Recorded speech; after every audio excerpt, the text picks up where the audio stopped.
Forget for 1 second fact. You don't have to have knowledge. You have logic in your brain. Forget everything else. Oh my God. What's the worst deal in the world? I feel like we just kind of sort of have to talk about everything that's going on for the first time in 4 years, not having a U.S. president that's actively fighting against Israel and actively on his knees for Iran. I'm sorry, but it's true. What are your thoughts? Like, are you feeling hopeful?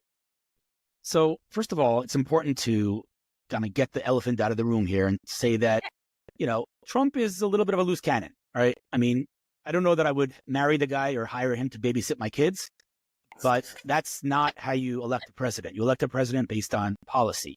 And so if we're looking at both his rhetoric and his policy, it's pretty clear that Trump is a friend of Israel's and the Jewish people. And so, again, yes, he says things that are a little out there. Yes, he's had dinner with some questionable folks. He's even tweeted some questionable things. I'm not denying any of that or belittling it. But again, I'm voting for him for his policies. And, whether it's moving the embassy to Jerusalem, despite every president before him being afraid to, just say it as it is, or recognizing the Golan Heights, Trump has been a strong supporter of Israel. The amount of executive orders that he signed that are, going to help Israel, I think it's probably the most of any president ever, including, by the way, deporting Hamas supporters from America, which is like, what the heck took so long? So I'm definitely hopeful. I have no reason to believe that he won't follow on, in terms of his actions, follow his words. I think he will. I think he has. And so, yeah, I'm very hopeful. Yeah. I mean, myself included, I like to say I'm hopeful, but I'm cautiously optimistic. I would very much like to see him follow through with his promises about attacking what's still going on the college campuses here in the U.S. I never remember what it's called in New York. They were having a free Palestine. And the thing that just cracks me up, and I have to say, because at this point, it's so absurd, you kind of have to laugh at them. They're still shouting the same crap. Okay. But it all still rhymes, which goes back to the whole thought process of their brain power is so small, you have to revert to nursery rhymes for them to remember what to say. But then they were also screaming, refugees, welcome here. And I was like, what's your message? Like, it just goes to show that, there are paid instigators and all this. And sure, they're hateful monsters. And no one knows that more than you because, some of the things that are said. But I'm kind of over it. And I'm really, really hoping that we are going to take a more active role in the United States with kind of sort of containing this nonsense. Yeah, I mean, listen, the funny thing is, forget for 1 second history, forget for 1 second the region and the conflict, forget for 1 second facts, okay? All that aside. Let's say you know nothing, literally nothing about the conflict, you know nothing about Israel, know nothing about the people that call themselves Palestinians. You don't have to have knowledge, okay? If you have a brain of a 3-year-old, you're programmed as a human being with logic, right? You have logic in your brain. So forget everything else. Let's just talk logic. How could it be that the same people who are saying that there's no food in Gaza and that we're starving the Gazans are the same people who are saying that the hostages are fed well? Those things don't go together, right? How is it that the same people who are yelling that the Jews made up the Holocaust and it never happened are the same people yelling that Hitler was right and he should have finished the job? Which one is it, right? And so, well, I think it's because the ocean is like a sea. That's another thing, by the way, from the river to the sea, right? So again, call it from the river to the sea. But how are you saying from the river to the sea and then saying a 2-state solution?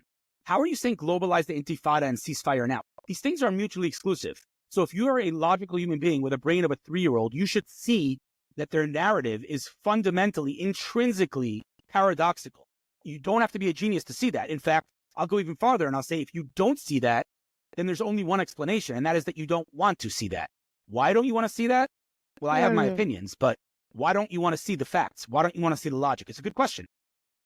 Well, that is a good question. And, unfortunately for all of those people who are just don't want to see it or just incapable, you use words like paradoxical, which they clearly don't even fundamentally understand. And quite frankly, let's look back to Colombia. They're writing those hateful things on the wall, but they can't even listen. If you're going to write that you want me to die, could you spell it correctly? I'm asking for very little here, right? So I think that's all I need to know about you. I know in your intro you said, well, I'm just this guy I'm a tech guy and I used to talk about this and now this is what I'm doing. First of all, you did not ask for this career transition. Okay, it's there. That's fine. But yet here it is. Now, I think that I just want to touch upon that for a second, because this is what separates us from that. They, them, what, I don't know, whatever the hell they want to call themselves.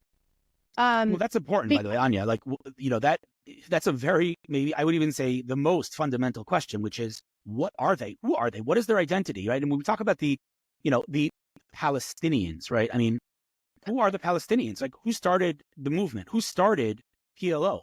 Yasser Arafat. Yasser Arafat is the father of the Palestinian movement. Where was Yasser Arafat born? In Cairo. So you're telling me that the man who invented this thing we call Palestine, as it is applied to Arabs, not Palestine as in Israel, was himself an Egyptian. I mean, that should tell you everything you need to know. I mean, it's just so ridiculous. Again, super valid, super factual, super historic. That's so right. So I think part of it is that there's this, especially in like the Western world, of this victimology and like, oh my God, it's like so called by victim, but which inherently the Jewish people are not. Though you try to victimize us, I don't know what has happened, but clearly people are not learning, not raising their children, like whatever it is. But if you look at them, like you said, it's paradoxical. It does not make sense. You have these girls with their boobies hanging out and the nose ring and the purple hair and the short shorts with the keffiyeh maybe tied around their waist, or like as like a hair accessory. I was like, okay. Yeah, no, we've all seen. We know this, right? They don't know what the hell they're talking about. Like when they say globalized intifada, like what does that mean? What is intifada? Tell me you are holding up a sign. What does intifada mean? What river and what sea? Like we've all seen these things. It's ridiculous. So I'm like cautiously optimistic that with Trump, the change in power, because look, Biden and whoever was like, pulling the strings there on his dead body, and Kamala, that hateful shrew. I mean, she's like 3 wine boxes in, but all day, every day. I don't understand like how these moves were made, how we were releasing to the, Iran and its proxies, money and power and ability. And like, listen, it baffles me that they're not also understanding that like the New Orleans thing that happened, that minor terror attack, was a test. It was a test run. Like, oh my God, I just don't understand how they do not see it. The West is next, is not next. The West is now. It's going to. It's not a matter of if, but when.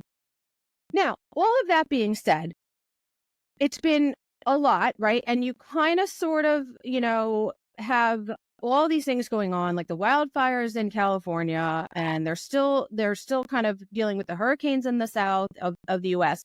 And I think in a way, there are times where people kind of sort of see it. But we have to talk about what's going on October 7th. And it's crazy to me when I think about it's over a year, right? So over a year ago, you changed, your day-to-day changed, not because you were like, hey, think that I would like to change up my life day to day. No, it's like you said before, sometimes you're just thrust into something, and it's, as my very dear friend, and you know her as well, Sari Singer, who is, she's a terror survivor herself. She says it's not what happens to you, it's what you do with what happened to you, right? And so you have had to be in the spotlight several times over, the last years, at the club that nobody wants to be in. But that being said, you have taken on this role with grace and with intelligence and with poise, that if you cut that into like 100th of what you have, the people that are screaming and yelling won't even have that. And that's all well and good. But you are advocating all the time. What you have done has inspired people like myself to continue to advocate. I also pivoted to strictly trying to bring people's awareness to what is actually going on in Israel. And I have to say that I have found myself with like this emotional roller coaster. I'm so angry, right? That it's like, oh, okay, so now 15 months out, and now that President Trump, and claimed that he's going to rain holy hell, and then of course Biden's like, I'm so happy with what I have done. We're all thrilled that we had 3 young women return home for the first time in over 15 months. But I just wonder, like, how much more must Israel endure? Because it's not like it's the one thing that happened and then they just held these people and then they decide to release them. That's not it. And it's at what cost? Because I feel like, Hillel, specifically for your family as well, it's like you're paying the price over and over and over and over again. Yeah, I mean, that's the big question, right? I mean, I keep saying that, and you've seen me talk about this because I think it's one of the most important topics, which is nuance, right? Life is nuance. Life is not black and white, despite what social media would have you believe. Yeah, on social media, nuance doesn't get clicks. We know how the media works. The algorithms don't like nuance. They like sensationalism. They like extremism. They like poison, lies, hate. We know how it works. And so, on the internet, you would think everything's black and white. Life is black and white. Life is not black and white. Neither is this deal. And so everyone's like, oh, it's the worst deal in the world. Oh, it's the best deal in the world. It's both.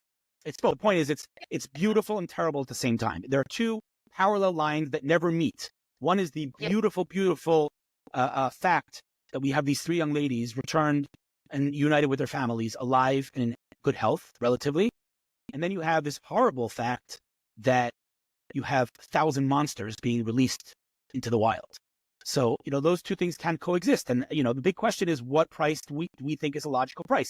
It depends who you ask. You know what I mean? To me, we're paying way too high of a price. Other people will say, empty out our prisons as long as we get our hostages back. So it really depends who you ask.